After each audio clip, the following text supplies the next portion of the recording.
you. I uh, got to be an editor for a groundbreaking magazine called Medical Self-Care. And this was back in 1980. They didn't have anything like this.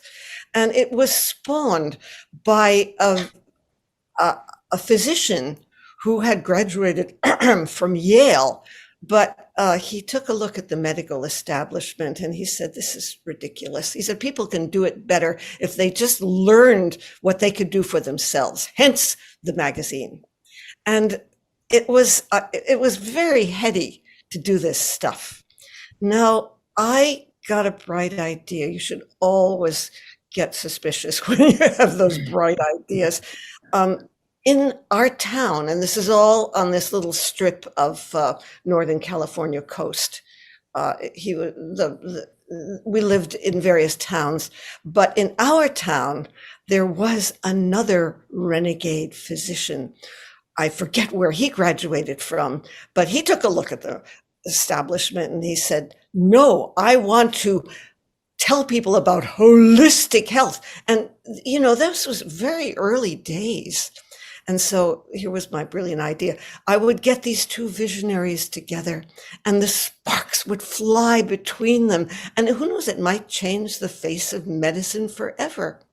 Now, one problem is that I am not exactly the hostess with the mostess, but I was a cook. I had figured out how to make interesting things back then, and I had learned how to make calzone, which is kind of a pizza turnover stuffed.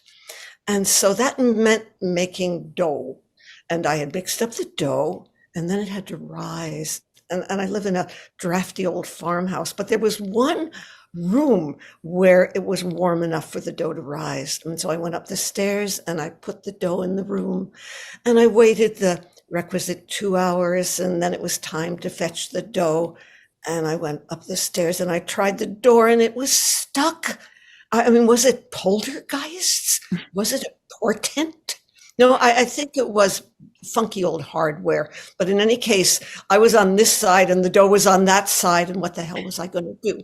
Well, I went outside around the side of the house where there was this kind of primitive wooden ladder. That was our fire escape. And I climbed the fire escape and I pried open the window. Thank God it was unlocked. And I kind of thrust myself in, ass over tea kettle, and got to the dough. It hath risen, but I wasn't going to trust myself climbing down with it clutched in my arm. So I made a kind of rope harness and I lowered it to the ground and I climbed down and I punched down that dough and I rolled out that dough and I stuffed those calzones and I baked those calzones and they were good. They smelled very good. And then it was time for our feast. Now, the writer, I don't know if I told you, he said, "You can come to my house," because my house was kind of small. And so we picked up the ringers, I guess you could call them. They were a couple who were allopathic physicians, but liberal. And we thought it would add some balance to this evening. And we drove to the writer's house. And when we got there, it didn't look right. I mean, it was very quiet and the house looked weird.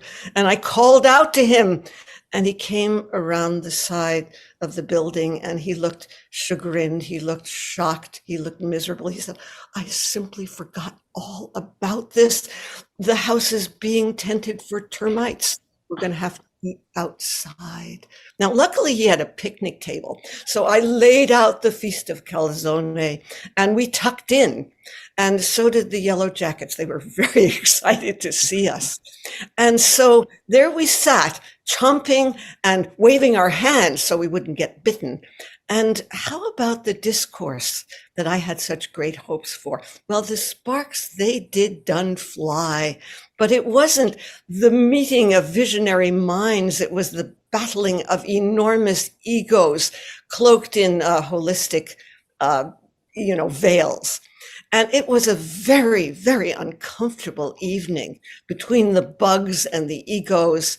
And the other couple, the allopathic ones, they got very, very quiet. And finally, thank God, the calzones were all eaten and the dinner was over. And so I picked up what was left, a few crumbs and some serving dishes, and we got in the car with that allopathic couple and headed down the dirt road. By now it was dark. Now I had forgotten that my husband, he was a trickster. And so on the way back, he just turned off the headlights just for a little while. You should have heard what that couple sounded like. They went kind of, and I was afraid that they might lose their calzones. They were afraid that they might lose their lives. We got them home safe. He turned, he heard the sigh. He turned it back on. But when I got home, I just got it. I said, no more brilliant ideas for me, because what I realized was that there was more in those calzones than vegetables. There was a big helping of crow. Thank you.